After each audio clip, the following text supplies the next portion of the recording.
You know, Michelle, if you want to treat malaria, you cannot use Panadol.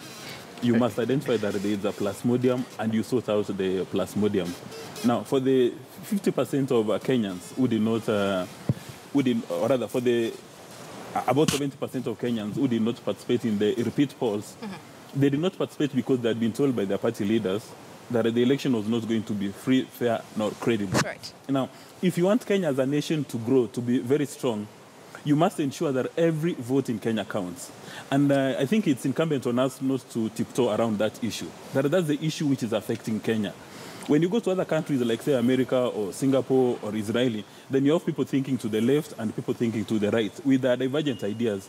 But in Kenya, that doesn't exist. If you go through the Jubilee Manifesto and the NASA Manifesto, there's a thin line. There's no difference. In fact, if you take the content on a Jubilee Manifesto, you give it NASA colors, people will buy it. And the converse is the case. But our biggest challenge in Kenya here is about the vote, that the vote doesn't count.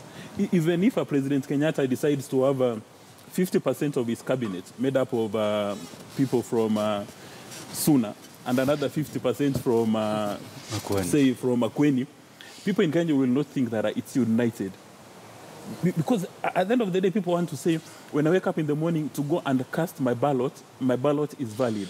If President Kenyatta would have beaten Raila Odinga in an election considered to be free, fair, and credible by all Kenyans, then right now you would be looking at Mr. Raila Odinga and saying, what are these nice ideas that you have that I can bring on board? But if for us we keep on tiptoeing around that issue of that a vote doesn't count, it's the person who counts the votes that matters at the end of the day, then we will be getting the wrong prescription.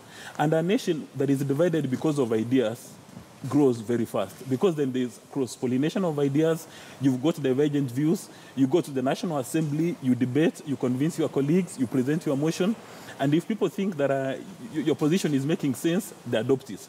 But if we keep right now tiptoeing around these critical issues because of political interest, we are not going to make sense. Because, you know, we've got a very good document, we've got a very good constitution, and the only person who is letting us down is the management of IBC.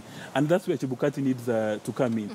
Because, you know, when you're running an election, you're supposed to ensure that it's as transparent as possible and as inclusive as possible.